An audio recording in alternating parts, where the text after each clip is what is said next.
For updates on sports stories across the globe, Aaron Akerijola joins us. Good morning, Aaron. Yeah, very good morning to you, Aya. Good morning to you, Doctor. Good morning to you, Rufai. Yeah, don't even do that. When we get there, we'll talk about that. But let's get it started with the UEFA Champions League quickly. And UEFA Champions League returned with Manchester City, hoping that they might be able to snatch it this time around, but had a very poor outing.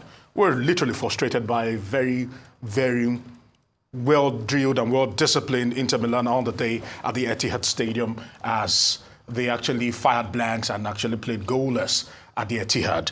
But looking at all the results that actually came in from the UEFA Champions League, it wasn't the kind of night you would expect, because goals were not flowing in left, right, and center. If we can actually move it on there, of course, Paris Saint-Germain left it late to actually win against Girona, and 1-0 was how we actually ended in favor of the Parisians on the day. And certainly, Celtic actually had a day to remember, winning 5-1, while Borussia Dortmund beating Club Brugge 3-0. Some of the results that actually came in that we actually haven't spoken about: Bologna playing a goalless draw with Shakhtar Donetsk. Away from that, one man decided to catch the attention of everyone. We know we've been talking about one particular thing that's been reigning for quite a while now, and Victor Olatunji is his name, and he decided that on his day he would actually do something great. Of course, the I Am Chosen has been reigning, and this man scored and decided to tell the entire world that I am chosen after doing the Ronaldo celebration. I am chosen. I have been chosen. Who are you? So on his debut, they're scoring a goal and actually making an assist, and in their 3-0 win over RB Salzburg, talking about Sparta Prague there. So I Am Chosen has actually literally gone to Europe, I must say. So kudos to him there, writing his name into the annals of history as one of the youngest players to actually play in the Champions League in his debut, scoring a goal and also making an assist. Okay, quickly away from that, and let's talk about later. Hold that record. One of the first countries to produce a player to score in the Champions League in the new format. Yeah. Dandy Ball. Okay, back in the day. Yes, sir. Okay, so later on tonight, Arsenal will be having their day in the sun, and they'll be hoping that they can actually go against Atalanta in Bergamo tonight. And Ademola Lookman will be hoping to turn heads again. The man is still in contention to be Africa's best, and at the moment, there are talks that he is already going to be crowned as Africa's best. We have to wait and see. But in the meantime, trying to bring it home. Right now, as we speak, the Nigeria under-20 national team are in camp, and they are training, and they are doing so much preparing for the Wafu B tournament that will be coming up next year. And there are talks that massive influence from agents, from government officials, from chairmen of clubs, all trying to ensure that their players or their wards are part of the under-20 team. And players are already crying out that if we do not have the monies, we do not have the connection, we might not be chosen for this particular competition. And it only shows the desperation that actually comes in, because so many agents and so many people within the footballing ranks know that the easiest way to Europe, the most legitimate and one of the best ways to Europe, is to be part of this CADA competitions, and when you go there, you shine, and you can be sold for big money. And at the moment, all that's almost curtailing the dreams of the best. And once again, we are having to look at people that might not be the best being fielded for the Nigeria under-20 team. Away from that, later on today, the National Youth Games will be closing. The curtain will be going down on activities and also festivities. But I must say that Team Delta have actually won the National Youth Games. Some games will still be played today, but 1 p.m.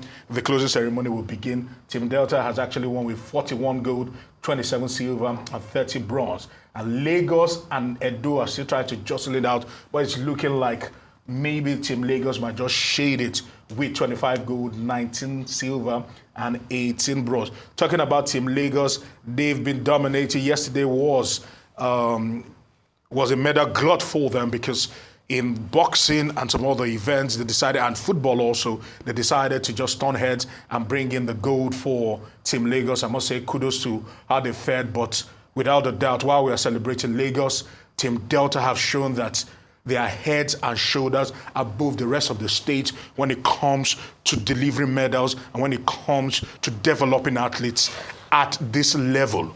They've actually gone on to create some of the greatest athletes we've actually seen in recent times, and they are continuing that particular trend by delivering on this. And finally, before we wrap it up, one man dropped a very big hint. His name is Bruno Labbadia. He left us hanging at a certain time due to tax issues, but yesterday he actually went on his Instagram handle and said, and just put out a picture there and wrote, "New chapter, Nigeria." So the question, people are asking questions, is there something in the offing between Bruno Labbadia and the Nigeria Football Federation? We know that Augustus Erezo-Eguavon is the man that is holding that particular fort for now in an interim capacity. But the question is this: have they finally ironed out the fine lines? And will Bruno Labbadia, the German, be the next coach of the Super Eagles? I mean, I'm tired of this go dance between the FA and Bruno Labbadia. Is he gone forever? Because you can't bring people like the Mogumodede and the Guavon now, and you are telling them that after 2 games they will go if Labbadia comes. No, but the point is, they know that it's in an interim capacity. Okay, so they know that. So they know it's an interim capacity. It's in an interim capacity. So they know this. Why is that Guavon also now denying the story after he said it was only 2 games he was contracted for? No, but Eguavon knows that up until when a new coach is being signed, he knows that that is a reality that is on ground, that he's not the coach of the Super Eagles. But with due respect, and he will not be the coach of the Super Eagles. With due respect, when will Eguavon toughen up and get a proper contract and stop getting this goose hidden kind of treatment? No, and secondly, there's a story. He got a proper contract and he got fired. There's a story here I want you to react to. It's on New Telegraph. They're saying Honorable Minister of Sports, we are reliably informed that they got him a car worth something million. The story says we bought one for 2.7 million SUV for Eno. Ministry confirms in New Telegraph exclusive. I think you are the Who bought the car for them?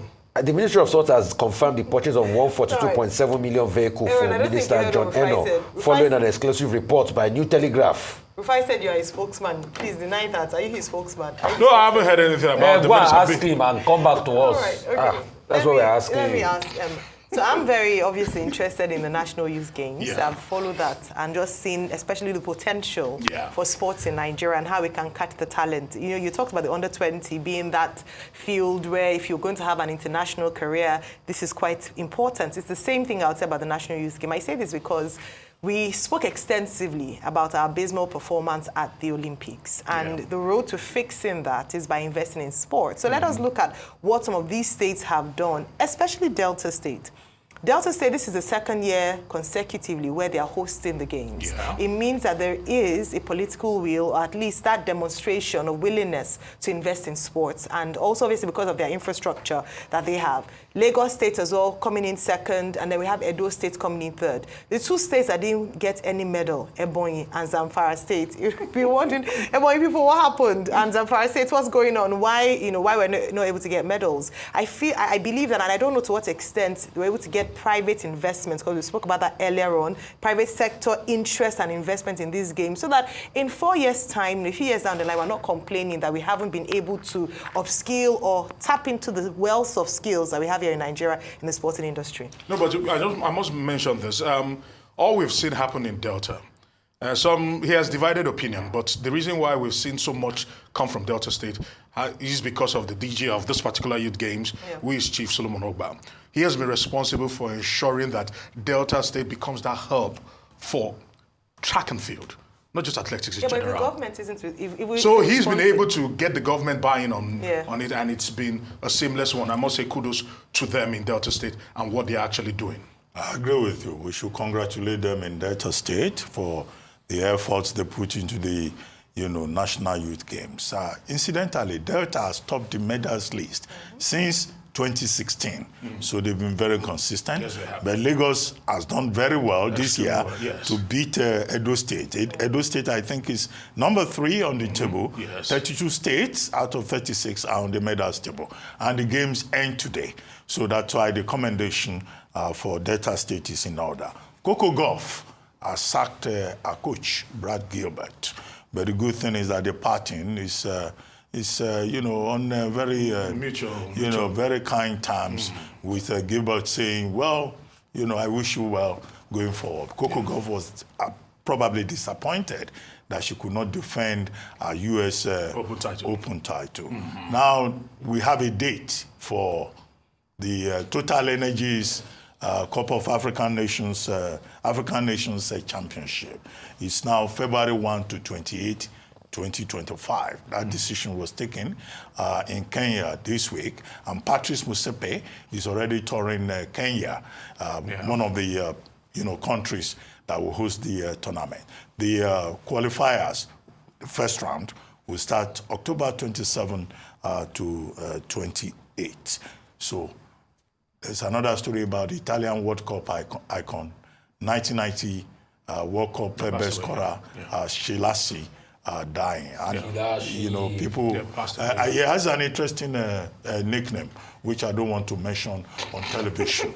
But, you know, we join all the people who admire him for his brilliance. He had colon cancer, you know, but all good things, you know, come to an end at some point. He was 59. May his soul rest in peace. Thank you very much, everyone.